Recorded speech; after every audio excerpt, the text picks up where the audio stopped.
Okay ပါရှင်ကျမကတော့ဒေါက်တာဤဖြစ်ပါတယ်ပေါ့နော်အာဟာရဆိုင်ရာအထူးပြုဝဲလွန်ဆရာဝန်ဖြစ်ပါတယ်ပေါ့နော်ဒီနေ့မှာတော့ဆရာမတို့ကဒီ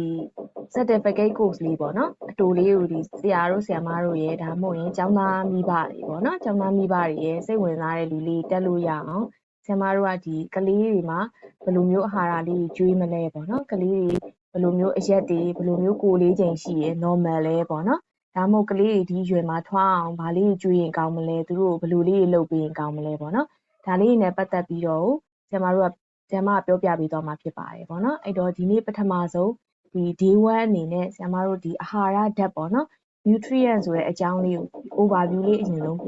းပြောပြပေးသွားမှာဖြစ်ပါတယ်ပေါ့နော်ဆရာမအဲ့တော့ဆရာမတို့ဒီ nutrient ဆိုတာဘာလဲပေါ့နော် nutrient ဆိုတာတကယ်တော့ဒီဆရာမတို့စားလိုက်တဲ့အစားအသောက်တွေထဲမှာပါတဲ့အာဟာရဓာတ်ကလေးတွေပေါ့နော်ခန္ဓာကိုယ်ကအသုံးပြုလို့ရတဲ့အာဟာရဓာတ်ကလေးတွေကိုပဲခေါ်တာပါဆရာမတို့ကအဲ့တော့ဒီအာဟာရဓာတ်လေးတွေကခန္ဓာကိုယ်မှာဘာလုပ်ပေးလဲဆိုလို့ရှိရင်ပေါ့နော်ဒီဖေဖေမေတို့ဆရာမတို့သိတဲ့အတိုင်းပဲပေါ့နော်စွမ်းအင်ထုတ်ပေးတယ်ပေါ့နော်ဆရာမတို့ဒီခန္ဓာကိုယ်အတွက်လိုအပ်တဲ့စွမ်းအင်တွေထုတ်ပေးတယ်ပေါ့နော်နောက်တစ်ခုကဆရာမတို့ဒီခန္ဓာကိုယ်ကြီးဒီဖွဲ့စည်းတည်ဆောက်ဖို့ပေါ့နော်ဒီမှာကလေးလေးဆိုလို့ရှိရင်ကြီးထွားမယ်ပေါ့ဒါမှမဟုတ်လို့ရှိရင်ဒီကလေးလေးရဲ့ခန္ဓာကိုယ်မှာယောဂပိုးတွေဝင်လာမယ်ပေါ့နော်ဒီလိုယောဂပိုးတွေဝင်လာလို့ရှိရင်ဆရာမတို့ကဒီအာဟာရဓာတ်လေးတွေကနေပြီးတော့တည်ဆောက်ထားတဲ့ chemicals လေးတွေကနေပြီးတော့သူတို့ကတိုက်ထုတ်ပေးသွားတယ်ပေါ့နော်ဒါတွေလုပ်ဖို့အတွက်ဆရာမတို့ကဒီ nutrient ဆိုတဲ့အာဟာရဓာတ်တွေလိုတာပေါ့နော်အဲ့တော့ဆရာမတို့ဒီကလေးတွေကိုကျွေးနေတဲ့အစားအသောက်တွေအများကြီးမှာပေါ့နော်အစားအသောက်တွေမျိုးစုံမှာလည်းအာဟာရဓာတ်တွေကတစ်ခုနဲ့တစ်ခုနဲ့မတူကြဘူးပေါ့နော်အဲ့တော့ဒီနေ့ကတော့ပထမဆုံးနေ့လေးလည်းဖြစ်တဲ့အတွက်ဆရာမကဘလို့အာဟာရဓာတ်လေးရှိတယ်ပေါ့ဘယ်အာဟာရဓာတ်လေးတွေကခန္ဓာကိုယ်မှာဘာတွေလှုပ်ဆောင်ပေးလဲဆိုတဲ့ဟာကိုပဲအကျဉ်းမြင်လေးပြောပြသွားမှာဖြစ်တယ်ပေါ့နော်အဲ့တော့ဆရာမတို့ဒီအာဟာရဓာတ်တွေမှာကြည့်မယ်ဆိုလို့ရှိရင်ဒီဟာလေးတွေကတော့ဖေဖေမေတို့ဆရာတို့ဆရာမတို့လည်းသိပြီးတဲ့အတိုင်းပဲဖြစ်မှာပေါ့နော်ပရိုတင်းဆိုတဲ့အသားဓာတ်တွေရှိမယ်ကာဘိုဟိုက်ဒရိတ်ဆိုတဲ့ကစီဓာတ်ရှိမယ်ပေါ့နော်နောက်ပြီးတော့အဆီဓာတ်တွေရှိမယ်ပေါ့အဲ့တော့ဒါတွေကိုဆရာမတို့ကဒီကလေးတွေရောဆရာမတို့လူတွေရောအများတန်းအဓိကစားနေရတာပေါ့နော်အများကြီးစားတာဖြစ်တဲ့အတွက်သူတို့တော့ဆရာမတို့က macronutrient ဆိုပြီးတော့ခေါ်လို့ရတယ်ပေါ့နော်ပြီးတော့ဒါဆိုအသားဓာတ်ပါတဲ့ကျွယ်ဝတဲ့အစားအစာတွေပေါ့နော်အဲ့တော့ဒါဆိုလို့ရှိရင်ကာဘိုဟိုက်ဒရိတ်ပေါ့နော်ကစီဓာတ်များတဲ့အစားအစာတွေဒါကတော့ lipid ပေါ့နော်အဆီဓာတ်တွေပါတဲ့အစားအစာတွေပေါ့နောက်ရေဓာတ်ပေါ့နော်ရေဓာတ်ကလည်းဆရာမတို့ nutrient ထဲမှာထည့်လို့ရတယ်ပေါ့နော်ထည့်လဲထည့်ထားရမယ်ပေါ့အဲ့တော့ largest quantity အနေနဲ့ပါတဲ့ဟာတွေပေါ့နော်အများကြီးစားရတဲ့ဟာတွေအဲ့တော့ခန္ဓာကိုယ်မှာဆရာမတို့ကအသားဓာတ်ကဘာလို့လိုလဲပေါ့နော်အဲ့တော့ဆရာမတို့ဒီလိုကလေးအရွယ်တွေပေါ့နော်ဒီလိုကျောင်းနေအရွယ်ကလေးတွေဆိုလို့ရှိရင်သူတို့အတွက်အဓိကလိုတာကတော့ protein ဓာတ်ပေါ့နော်ဖြစ်နေရကြတော့ဆရာမတို့ရဲ့ဒီမြန်မာနိုင်ငံမှာဆိုလို့ရှိရင်အသားဓာတ်စားတာအရန်နေတယ်ပေါ့နော်ဥမာကလေးထမင်းကြိုင်းထည့်ပေးလိုက်မယ်ဆိုလို့ရှိရင်လည်းကျမတို့ငငယ်တုန်းကလည်းပေါ့နော်ဒီလိုထမင်းကြီးရတာဂျိုင်ထဲမှာအပြည့်ပါလာတယ်ပေါ့မဟင်းလေးတွေကြတော့အတုံးလေးနဲ့တုံးပြီးတော့တကြိုက်ထမင်းလောက်တောင်မပါဘူးပေါ့နော်ပြောမယ်ဆိုရင်၄ပုံတစ်ပုံလောက်ပဲရှိမယ်ပေါ့နောက်အသီးရွက်လေးပါမယ်ပေါ့ဒါမျိုးလေးရှိရဲဆိုဆရာမတို့နိုင်ငံမှာဒီ protein ဓာတ်ကလိုနေတာပေါ့နော်နောက်နွားနို့တွေလည်းတိတ်မတောက်ကြဘူးအိမ်မှာဆိုလို့ရှိရင်လေနွားနို့တွေလည်းတိတ်မတောက်ကြဘူးပဲတွေဒါမျိုးတွေလည်းတိတ်မစားကြတဲ့အတွက်ကျမတို့ဒီမြန်မာနိုင်ငံကလေးတွေကြတော့ protein နည်းတယ်ပေါ့နော်အဲ့အတွက်ကြောင့်မလို့ protein နည်းတဲ့အတွက်ဆရာမတို့မြန်မာလူမျိုးတွေကကြအရင်မထွားဘူးပေါ့နော်ပြောရမယ်ဆိုလို့ရှိရင်အဲ့တော့အသားဓာတ်ကခန္ဓာကိုယ်မှာဘာအတွက်လိုအပ်လဲဆိုလို့ရှိရင်ပေါ့နော်ကျမတို့ cell အသစ်ကလေးတည်ဆောက်ဖို့ပေါ့ပြောရမယ်ဆိုရင်ကြီးထွားဖို့ပေါ့နော်ကြီးထွားဖို့အတွက်အဓိကလိုအပ်တာတော့ဆရာမတို့အသားဓာတ်ပေါ့နော်နောက်တစ်ခုကခုနပြောထားတဲ့အတိုင်းပဲခန္ဓာကိုယ်အတွက်လိုအပ်တဲ့ဒီ chemicals လေးတွေပေါ့နော်ဓာတုပစ္စည်းလေးတွေဘယ်လိုဟာမျိုးလဲဆိုရင်ခန္ဓာကိုယ်မှာဒီလုပ်ငန်းဆောင်တာလေးကိုကူညီပေးတဲ့ enzyme လေးတွေပေါ့ဥမာ example ပြောရမယ်ဆိုရင်အစာခြေပေးမဲ့ဒီဓာတ်ကူပစ္စည်းလေးတွေပေါ့နော်ဒါမျိုးလေးရှိမယ်နောက် antibody ဆိုပြီးတော့ဒီကျမတို့ပိုးကောင်လေးဝင်လာရင်တိုက်ထုတ်ပေးမဲ့ပစ္စည်းလေးပေါ့နော်ဒါလေးရှိမယ်အဲ့ဒါတွေကိုအဓိက protein ရပဲလှုပ်ဆောင်ရတာပေါ့နော်နောက်တစ်ခုကဆရာမတို့အသားဓာတ်စားရင်ခန္ဓာကိုယ်အတွက်လိုအပ်တဲ့စွမ်းအင်လည်းရသေးတယ်ပေါ့နော်ဘယ်လောက်တောင်ရလဲဆိုလို့ရှိရင်ဆရာမတို့ကဒီလိုမျိုးအစားအသောက်တွေမှာပါတဲ့စွမ်းအင်ကိုတိုင်းတဲ့ unit ကလေးက kilocalorie နဲ့တိုင်းတယ်ပေါ့နော်အဲ့တော့ဆရာမတို့ protein 1 gram စားလိုက်ပြီဆိုလို့ရှိရင်4 kilocalorie အထိကိုရတာဖြစ်ပါတယ်ပေါ့အဲ့တော့ကလေးမှာကျတော့အဓိကအရေးကြီးတာတော့ဒီအသားဓာတ်ပေါ့နော်ဒါလေးပြည့်စုံအောင်လုံလောက်အောင်ကျွေးမှဆရာမတို့အရက်လဲရှိမယ်ကလေးကလည်းထွားတဲ့လောက်ထွားမယ်ပေါ့နော်အဲ့အတွက်ကြောင့်မလို့ macronutrient မှာဆရာမ protein လေးကိုအရှိမတင်ထားတယ်ပေါ့နော် ဒီတခြားနိုင်ငံခြားစာအုပ်တွေသူတို့တွေမှာဆိုလဲဆရာမတို့က protein ဓာတ်ကိုအဓိကထားတယ်ပေါ့နော်အရှိမပဲအမြဲတမ်းတင်ပြီးသူတို့ဒါကိုအသားပေးပြီးရေးကြတယ်ပေါ့နော်အဲ့တော့ protein ကျွယ်ဝတဲ့အစားအစာတွေပေါ့အဲ့တော့ဆရာမဘာလို့ကျွယ်ဝတဲ့အစားအစာလို့ပြောလဲဆိုလို့ရှိရင်အစားအသောက်တိုင်းမှာ carbohydrate လည်းပါတယ် protein လည်းပါတယ် fat လည်းပါတယ်ပေါ့နော်အကုန်လုံးကတော့ပါပြီးသားပဲဒါမဲ့ percentage အရာကြည့်မယ်ဆိုရင်ဆရာမတို့ကအသားဓာတ်အများကြီးပါတယ်ပေါ့နော်ပိုပါတဲ့အစားအသောက်တွေကိုဒါပြောချင်တာဖြစ်တယ်ပေါ့နော်ဒီကတော့ဒီမှာကြက်ဥလေးပါလေးဆိုဒါမျိုးတစ်လုံးဆိုရင်ဆရာမတို့ကအသားဓာတ်က8 gram လောက်ထိပါတယ်ပေါ့နော်6 gram နဲ့8 gram လောက်ထိဆရာမတို့တွက်လို့ရတယ်အဲ့တော့အစီလည်းမပါဘူးလားဆိုပါတယ်ပေါ့နော်အစီလည်းပါတယ်ကစီဓာတ်ကောမပါဘူးလားဆိုပါတယ်ဒီထဲမှာဒါမဲ့တကယ်တော့အသားဓာတ်ကအများကြီးပါတဲ့အတွက် good sources of protein ဖြစ်နေတာပေါ့နော်ဒါဘာတွေပါလဲဆိုဆရာမတို့အသားစားတဲ့ကလေးမှာငါးတွေကြက်သားဝက်သားကြိုက်တာကျွေးလို့ရပါတယ်နောက်နွားနို့ပေါ့နော်နွားနို့ကိုတော့မဖြစ်မနေတိုက်စေချင်တာပေါ့နော်ကလေးအကုန်လုံးနောက်ပြီးတော့ဒီကြက်ဥတွေရှိမယ်တူဘူးပေါ့နော်တကယ်လို့တက်လွတ်တွေပါလေကလေးကအသားတွေပါစားရတာနည်းနည်းကျွေးရခက်နေမယ်ပဲတွေအများရိုးစုံကျွေးလို့ရတယ်ပေါ့နော်ဆရာမတို့နောက်တစ်ခုကတော့ဒါလေးကတော့ကစီဓာတ်ပေါ့နော်ကစီဓာတ်ကတော့ဆရာမမြန်မာလူမျိုးတွေအဓိကစားတာပေါ့နော်ကိုယ့်ဘက်ကိုပြန်ကြည့်မယ်ဆိုလို့ရှိရင်တော့မှကိုယ့်ရဲ့ထမင်းတစ်ပကံကိုပုံလိုက်လို့ရှိရင်ဆရာမတို့ကစီဓာတ်စားတာမြန်မာလူမျိုးမှာ60ကနေ80%လောက်ထိကိုဖြစ်နေတယ်ပေါ့နော်တကယ်တော့ဆရာမတို့အဲ့ဒါလေးကိုပိုးရှင်းလျှော့ပြီးတော့အသားဓာတ်ကိုပိုတိုးတင်တာပေါ့နော်နောက်မှဒီကစီဓာတ်တွေကအရန်စားတယ်အချိုတွေအရန်စားရင်လည်းနောက်ပိုင်းတီးကြိုတွေနဲ့ဆက်တာအများကြီးပဲရှိတယ်ဆိုတော့လေအဲ့တော့ဆရာမတို့ဒီကစီဓာတ်ကလေးနဲ့အသားဓာတ်လေးတွေကတော့မျှတတာစားရမှာပေါ့နော်အဲ့တော့ခနာကိုယ်မှာရောကစီဓာတ်ကဘာလုပ်ပေးနိုင်လဲဆိုရင်လုပ်ငန်းတွေတော့အများကြီးရှိပါတယ်ဒါပေမဲ့အဓိကတော့သူကလည်းဆရာမတို့အစားအဓိကကလည်းဆရာမတို့စွမ်းအင်ထုတ်ပေးတာပေါ့နော်စားလိုက်တဲ့အစာတွေကိုအစာရည်နဲ့ဥလန်းကြောင်းကခြေတယ်ခြေဖြတ်ပြီးတော့ရင်ဆရာမတို့သွေးလေးကနေပို့လိုက်တယ်ဆဲလေးတွေစီရောက်တယ်ပေါ့အဲ့တော့ခနာကိုယ်ရဲ့ဆဲသေးသေးလေးတွေစီရောက်ပြီဆိုရင်သူတို့ကပြန်ပြီးတော့စွမ်းအင်ထုတ်ပေးတာဖြစ်တယ်ပေါ့နော်အဲ့တော့ carbohydrate တစ် gram စားရင်လည်းကျွန်တော်တို့ဘယ်လောက်ရလဲဆိုရင် protein တိုင်းပဲတူတူပါပဲပေါ့နော်4 kilocalorie ရပါတယ်အဲ့တော့ဆရာတို့ဒီ kilocalorie ရကြတော့အစားအသောက်မှာပါတဲ့ဒီစွမ်းအင်ဓာတ်ကလေးတွေကိုတိုင်းထားတဲ့ unit ကလေးပေါ့နော်အဲ့တော့ဆရာမတို့ protein ပြီးသွားပြီ carbohydrate ပြီးသွားပြီပေါ့နော်ဒီနေ့ကတော့ intro လေးပဲဖြစ်တဲ့အတွက်ဆရာမအကျန်းလေးပဲဘာတွေကျွေးဆိုတာမပြောသေးဘူးပေါ့နော်အဲ့တော့ဘယ်အမျိုးအစားတွေရှိပါတယ်ဆိုတဲ့ဟာလေးပဲရှင်းပြသွားမှာဖြစ်ပါတယ်အဲ့တော့နောက်တစ်ခုကတော့ fat ပေါ့နော်အဆီဓာတ်ကတော့ဆရာတို့လည်းသိတဲ့အတိုင်းပဲအဆီစားရင်လည်းစွမ်းရည်ရတယ်ပေါ့နောက်တစ်ခုကဆရာမတို့ကစီဓာတ်တွေအရန်များလို့ရှင်လဲအဆီဓာတ်အဖြစ်ကိုပြောင်းပြီးတော့တိုးလောင်နိုင်တယ်ပေါ့နော်ခနာကိုယ်မှာအဆီတွေကတော့ဆရာမတို့တိုးလောင်ထားတာပေါ့နော်အဲ့တော့ပါးလေးတွေမှာရှိတယ်ဘိုက်ခေါက်လေးတွေအရေပြားအောက်လေးတွေမှာအများကြီးပဲပေါ့နော် adipose tissue ဆိုပြီးဆရာမတို့ဒီဟာလေးတွေကိုတိုးလောင်ထားတာပေါ့နော်ပုံလေးပြောင်းပြီးတော့နောက်တစ်ခုဒါတွေကတော့အရင်တော့အရေးမကြီးပါဘူးဆရာမ insulation action ပေးရပေါ့နော်ဥမာဝါးကြီးနဲ့ပိန်ပိန်လေးဆိုရင်ဝါးတဲ့လူတွေကအချမ်းတန်လေးပိုခံနိုင်တယ်ပေါ့ဒါမျိုးတွေရှိတာပေါ့နောက်ဒါဆဲလေးတွေရဲ့ကျွန်တော်တို့ခန္ဓာကိုယ်မှာရှိတဲ့ဆဲလေးတွေရဲ့ membrane ပေါ့နော်ပြောရမယ်ဆိုအပြင်ဆုံးကကာထားတဲ့အမေးပါးလေးပေါ့ဒါတွေကလည်းအစီတွေနဲ့လှုပ်ထားတာပါတဲ့အဲ့တော့ဆရာမတို့အစီရကြတော့1 gram စားရင်ဆရာမတို့9 kilocalorie ပေါ့နော်အများဆုံးရတယ်ပေါ့အဲ့ဒါကြောင့်မလို့လဲအစီလေးနည်းနည်းလေးစားရုံနဲ့ဆရာမတို့ကဝရတယ်ဆိုပြီးတော့လေကယ်လိုရီများတယ်ဆိုပြီးဖြစ်တာပေါ့နော်အဲ့တော့ဒီလေးထားမှာတော့ဆရာမတို့ကစီဓာတ်ကနေအစီဓာတ်ကိုပြောင်းလဲနိုင်တာဖြစ်တဲ့အတွက်ကလေးတွေ obesity ပေါ့နော်အဝလွန်တာဖြစ်လို့ရှိရင်ဒီကစီဓာတ်တွေအစီဓာတ်တွေကိုတခြားထိန်းပြီးကျွေးပေးဖို့လိုတာပေါ့နော်အဲ့တော့ဆရာမတို့ပြန်ကောက်ရမယ်ဆိုရင် macronutrients ပေါ့အများကြီးလိုအပ်တဲ့အစားအသောက်3ခုတော့ပြီးသွားပြီပေါ့နော် nutrient 3ခုတော့ပြီးသွားပြီအဲ့ဒါကစီဓာတ် carbohydrate protein အသားဓာတ်နဲ့ fat ဆိုတဲ့အစီဓာတ်ဖြစ်တယ်ပေါ့နော်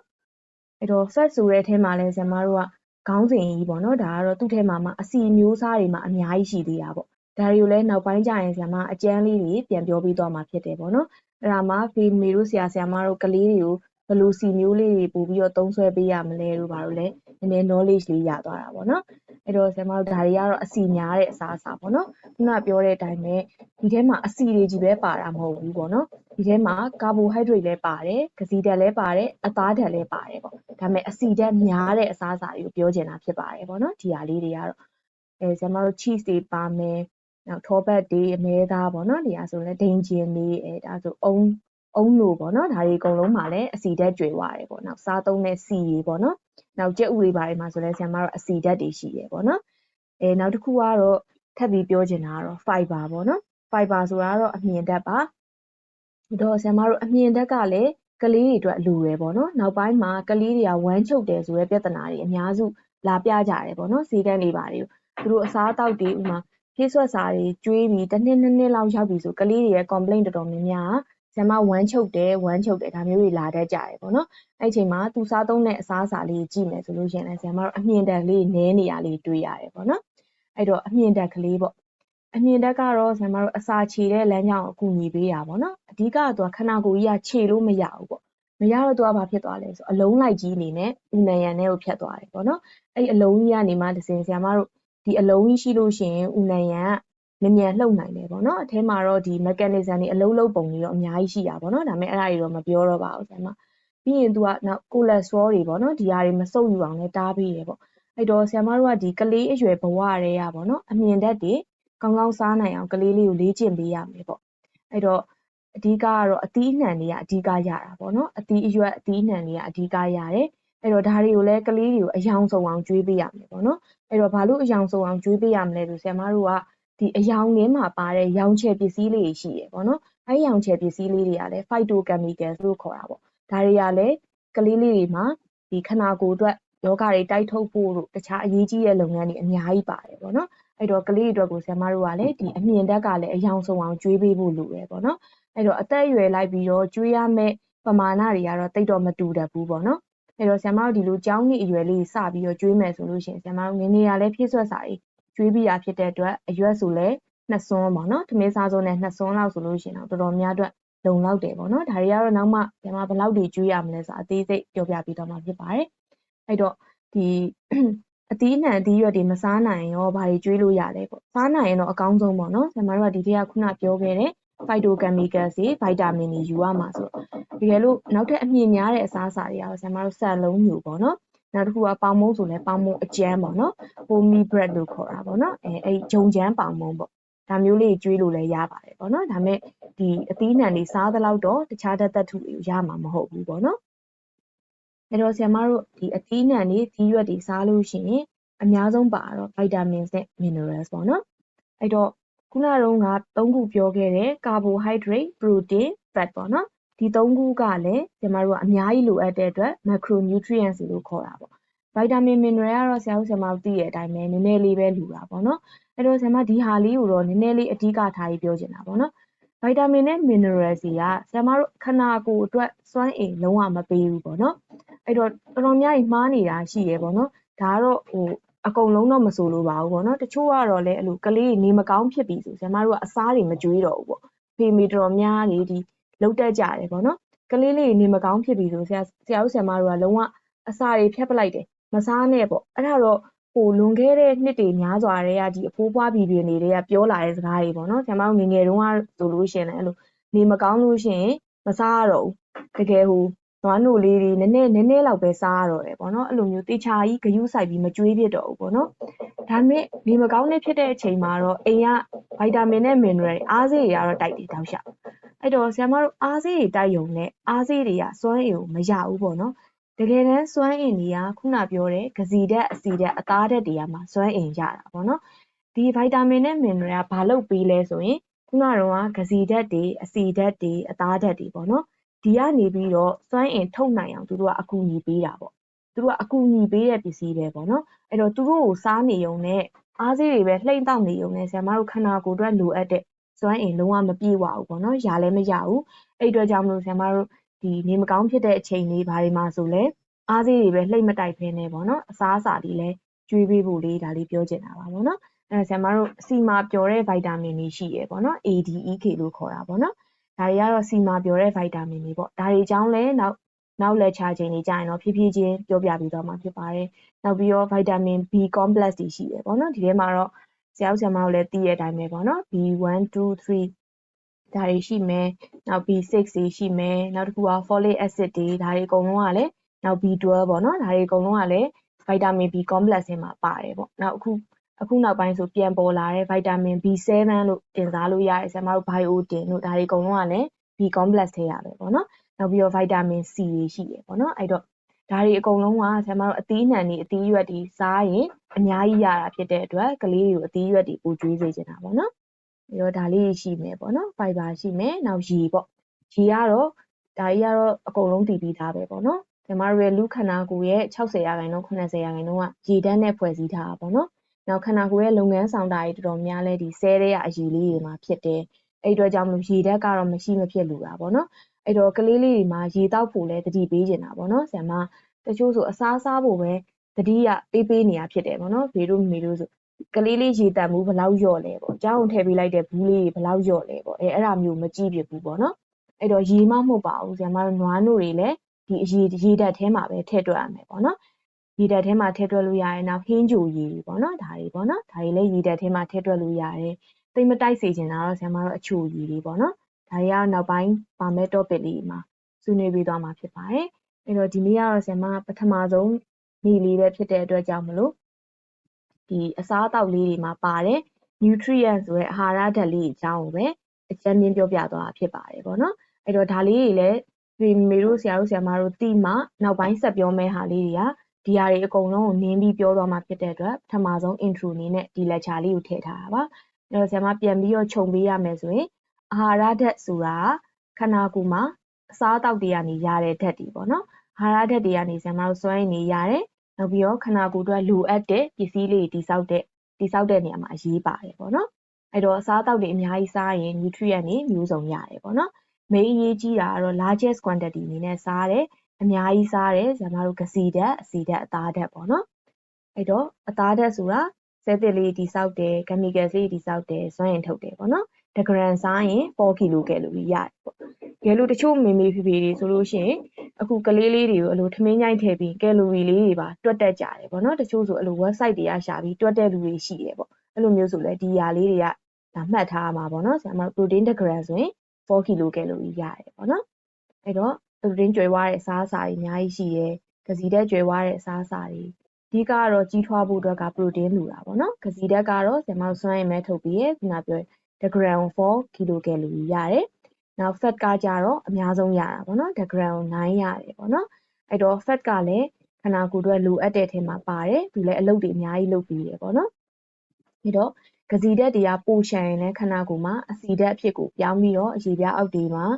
ကျွန်တော်တို့ဒီသွေးကြောတွေကအစားအများကြီးပဲတိမ့်ထားလို့ရတယ်ပေါ့နော်အဲ့ဒါလေးကိုလည်းသတိထားရမယ်ပေါ့ကလေးမှာအစာအစာလေးကျွေးရချိန်တိုင်းနောက်ဗိုက်တာမင်နဲ့မင်နရယ်ကတော့စွမ်းအင်လုံးဝမရဘူးပေါ့နော်စွမ်းအင်မပေးနိုင်ဘူးဒါပေမဲ့သူတို့ကခုနပြောတဲ့ nutrient တွေ break down လုပ်ပြီးတော့စွမ်းအင်ထုတ်တဲ့နေရာမှာပေါ့နော်အရေးပါတယ်ဗိုက်တာမင်မျိုးစုံလည်းရှိပါတယ်ဒါတွေကလည်းတခြားချဲ့ပြီးပြောသွားအောင်မှာဖြစ်ပါတယ်ပေါ့နော်နောက်လက်ချာရေးကြရင်ကျွန်တော်တို့ကလေးတွေကိုအမြင့်တက်လေးတွေလည်းကျွေးဖို့မမေ့ရဘူးပေါ့နော်အမြင့်တက်လေးတွေကျွေးမှကလေးကဝမ်းမချုပ်ဘူးနောက်ပြီးတော့လုံလောက်တဲ့ဒီဗိုက်တာမင်နဲ့ minerals တွေပြည့်ဝရမှာပေါ့နော်နောက်ရေဓာတ်ပေါ့ဒါလေးအကုန်လုံးကိုတတိထားရမှာပေါ့နော်အဲ့တော့ဒီနေ့ပြောသွားတာကတော့ nutrients ပေါ့နော်ဆရာမတို့အာဟာရဓာတ်9မျိုးကြောင်းပြောသွားတာဖြစ်ပါတယ်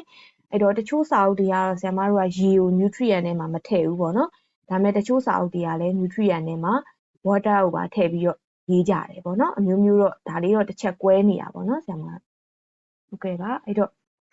တက်ပေးရဲ့ဆရာမတို့လည်းကျေးဇူးတင်ပါတယ်ပေါ့နော်ဆရာမလက်ချာလေးကတော့ဒီလောက်ပါပဲဒီနေ့